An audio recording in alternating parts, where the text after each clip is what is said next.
creating custom Pokemon for you!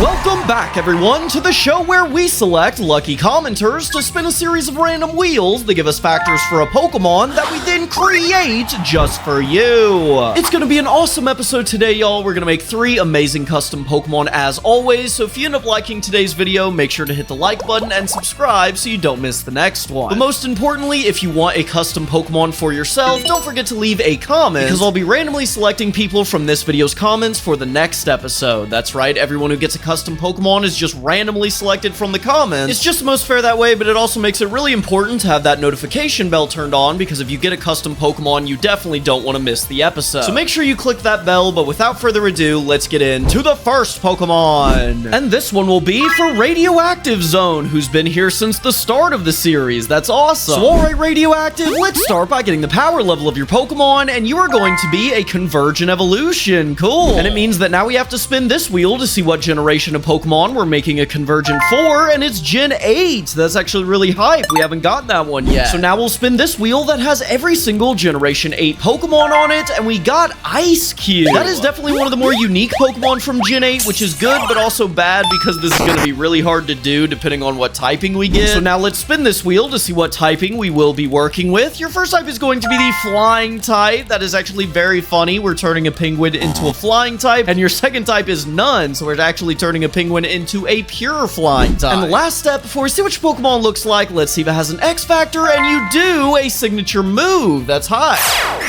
Get ready for a seemingly pathetic Pokemon that should not be underestimated. Your Pokemon is Skyq, the Wooden House Pokemon. This Pokemon's sharp beak and rapid speed allows it to easily carve out an entire home for itself inside of tree bark. And while this Pokemon is very fast, it's also very fragile, with even the weakest Pokemon able to knock them out in a couple hits. And to counteract this, Skyq have resorted to carving their own wearable defense systems that they constantly wear on top of their head, which gives them a very effective layer of protection. However, it also slows them down due to its heavy weight. And Skyq's signature move is called Cranium Crash, a move that causes Skyq to charge headfirst into the opponent, crashing their wooden head into their body with all of its might, dealing a whopping 95 flying type damage in the process. However, this move also causes the headpiece to break, returning Skyq to its speedy but vulnerable state. As while it will gain a huge increase to its speed stat, it'll also get an even bigger decrease to both of its defenses. So after this Pokemon's head breaks, it'll be a very speedy threat, but don't expect it to survive any counterattack. In terms of stats, Skyq will start off having incredible defenses, but very bad speed. However, as soon as it uses Cranium Crash, those stats will swap, with its defenses dropping to the floor, but its speed getting really high. And for the shiny, of course, we had to go with a reference to the original Skyq, which I think on this much different design looks pretty funny. I feel like this Pokemon low-key has the potential to be busted in Pokemon battles, because it starts off defensive and can swap to offensive at any time. And honestly, I'm completely okay with that, because if the strongest Pokemon in my game ends up being a regional variant of Skyq, I'll consider that an accomplishment, because that would be absolutely hilarious. But now let's get into the second Pokemon. And this one will be for Awake Bee, who, like many other people in the last episode, wanted me to add an Ultra Beast section to the power level wheel. So I went ahead and added it, and I think it's gonna be a ton of fun. So alright, Awake, let's start by spinning the new and improved power level wheel, and you are going to be regular. There's nothing wrong with that. Now let's see how many times your Pokemon can evolve, and you're going to get the Split Evolution. That is awesome. It has been forever since we've gotten one of those. Now let's see what typing we'll be giving to this Split Evolution Pokemon. Your first type is going to be the Ground type. That is literally my favorite type of all time. And Ground Flying type. That's actually very strange typing. This just got a lot harder. And the last step, before we see which Pokemon looks like, let's see if it has an X Factor, and you do a Mega Evolution. A Split Evolution Pokemon with Mega Evolution on top of that. That is absolutely insane and a first for the series. This is gonna be awesome.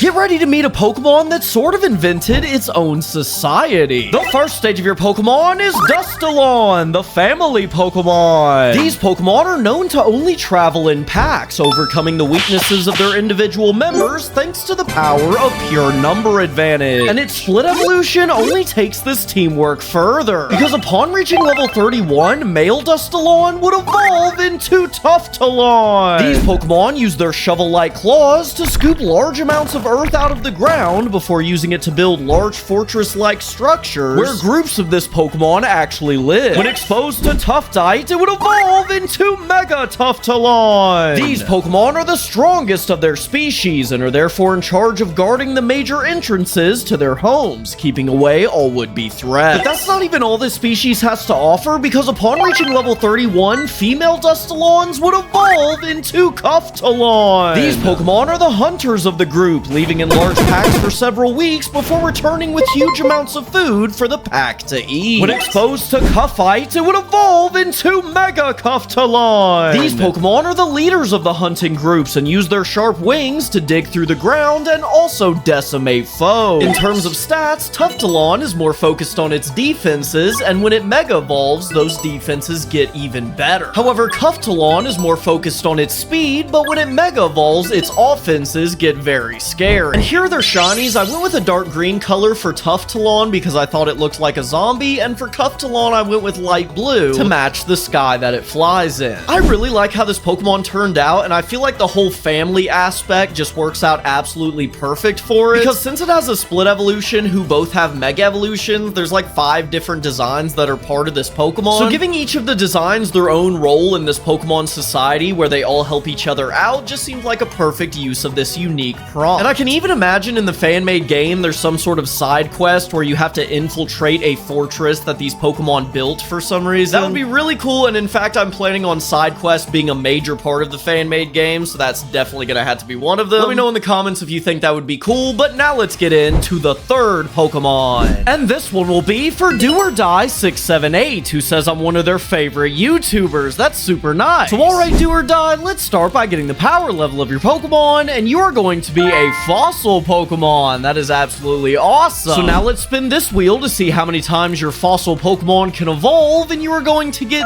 0, which makes you a 1-stage fossil, sort of like Aerodactyl. Now let's see what typing your fossil Pokemon will be, besides of course the rock type, and you are going to get the grass type, just like Cradilly, one of my favorite fossils ever. And the last step before we see which Pokemon looks like, let's see if it has an X Factor, and you do, a signature new mechanic. Those are always super hard to do, so wish me luck.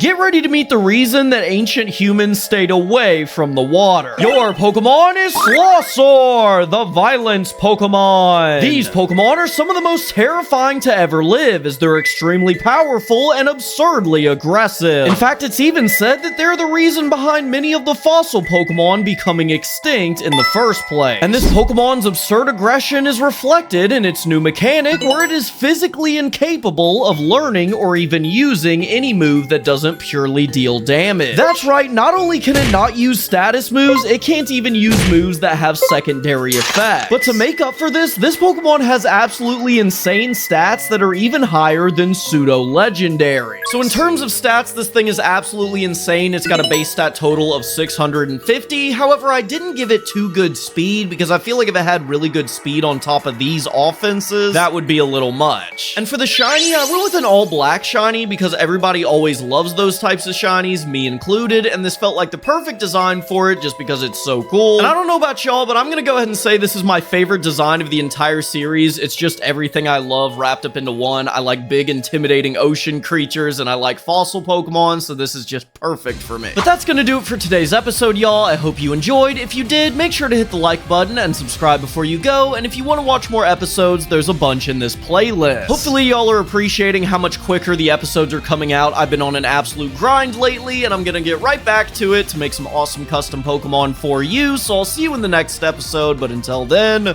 peace.